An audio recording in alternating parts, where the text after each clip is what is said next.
ओम शांति। तो सुनते हैं आज 14 अक्टूबर 2021 के बाबा के मधुर महावाक्य। आज की मुरली में बाबा ने हम बच्चों को रामायण, महाभारत और गीता का रहस्य बताया कि देखो, जैसे कहते हैं कि आपस में इनका क्या कनेक्शन है। जैसे दशहरा भी किस बात पर सिद्ध होता है, कारण है दशहरा का अर्थ ही होता है 10 शेष वाला रावण। तो शिव बाबा कहे कि ये दुनिया रावण राज्य का है। 10 शेष माना 5 विकार स्त्री में, 5 विकार पुरुष में, इसलिए 10 शेष रावण को बता दिया, जो अवगुण, विकार, दुख, अशांति फैलाने वाला। तो ऐसे को ही ख़त्म करते हैं, इसीलिए दशहरा मनाते हैं, उसकी अंतिम आहुति करते हैं। साथ ही साथ बाबा ने कहा कि देखो, रावण राज्य में सभी सीताएं दुखी, अशांत है, पुकार रही है। तो ये महाभारत के बाद ही सभी सीताओं को छुटकारा मिलेगा। महाभारत लड़ाई अंतिम समय की निशानी है। इनका आपस में बहुत गहरा कनेक्शन है, रामायण और महाभारत का। ये बाबा ने मुरली चलाई है इसी भाव अर्थ पे, क्योंकि आज शाम से 6 बजे से ही दशहरा प्रारंभ होता है।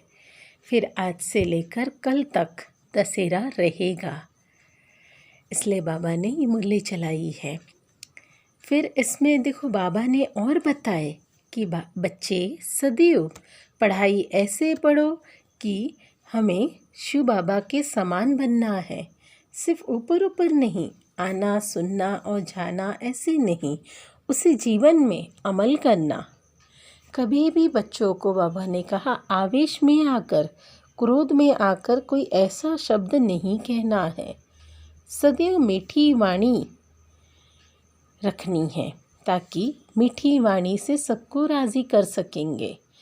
और बाबा कहे बच्चे हड्डी सेवा करनी है। हड्डी सेवा का भाव अर्थ ये है कि सदैव नशे में रहकर सेवा करें। पुराना शरीर छोड़कर हमें नया लेना है, सतयुगी राजकुमार राजकुमारी के समान। तो ये खुशी भी होना चाहिए। बाबा कहे बच्चे स्मृति में रखो कि आप संगम युग पर हो। संगम युग में हमें अब बस घर चलने की तैयारी करनी है। अपने संस्कारों को सदैव दिव्य बनाना है। मन बुद्धि को बाबा के आगे समर्पण कर देना है। मेरा मन, मेरी बुद्धि, ये मैं नहीं रखना है। और शिव बाबा कहे कि बच्चे सेवा की लगन ऐसी हो कि लौकिक को भी हम अलौकिक में परिवर्तन कर ले। जब लौकिक को अलौकिक में परिवर्तन कर देंगे, तब ही हमारी सेवा सच्ची सेवा होगी। अब सुनते हैं मुरली संक्षेप में। सार में शिव बाबा ने कहा, मीठे बच्चे, योग बल से विकारों रूपी रावण पर विजय प्राप्त करके सच्चा सच्चा दशहरा मनाओ। योग बल से जो हमारे अंदर नेगेटिविटी है, विकारों रूपी रावण पर विजय प्राप्त करके सच्चा सच्चा दशहरा मनाओ। मुरली का प्रश्न है, रामायण और महाभारत का आपस में देखो क्या कनेक्शन है। दशहरा किस बात को सिद्ध करता है?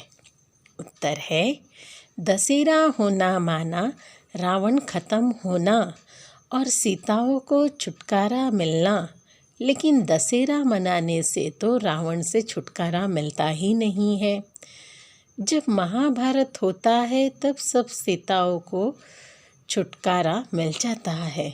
महाभारत लड़ाई से रावण राज्य खत्म होता है। तो रामायण, महाभारत और गीता का देखो आपस में बहुत गहरा कनेक्शन है। मुरली में आज गीत बजा है, महफिल में जल उठी शमा परवाने के लिए। तो सुनते हैं धारणा के लिए मुख्य सार। पहली पॉइंट है, बाप समान प्यार का सागर बनना है, क्योंकि आत्मा की क्वालिटी ही है। कभी भी आवेश में नहीं आना है। अपनी ज़बान बड़ी मीठी रखनी है। सबको राज़ी करना है। दूसरे पॉइंट है हड्डी सर्विस करनी है। नशे में रहना कि अब यह पुराना शरीर छोड़ जाकर प्रिंस प्रिंसेस बनेंगे। आज का मीठा वरदान है सेवा की लगन द्वारा लौकिक को अलौकिक प्रवृत्ति में परिवर्तन करने वाले निरंतर सेवाधारी भव। इसका स्पष्टीकरण है सेवाधारी का कर्तव्य है निरंतर सेवा में रहना, चाहे मनसा सेवा हो चाहे वाचा व कर्मणा सेवा हो। सेवाधारी कभी भी सेवा को अपने से अलग नहीं समझते। जिनकी बुद्धि में सदा सेवा की लगन रहती है उनकी लौकिक प्रवृत्ति बदलकर ईश्वरीय प्रवृत्ति हो जाती है। सेवाधारी घर को घर नहीं समझते लेकिन सेवा स्थान समझकर चलते हैं। सेवाधारी का मुख्य गुण है त्याग। त्याग वृत्ति वाले प्रवृत्ति में तपस्वी मूर्त होकर रहते हैं जिससे सेवा स्वतः ही होती है। त्याग वृत्ति वाले प्रवृत्ति में तपस्वी मूर्त होकर रहते हैं जिससे सेवा स्वतः ही होती है। आज का स्लोगन है अपने संस्कारों को दिव्य बनाना है।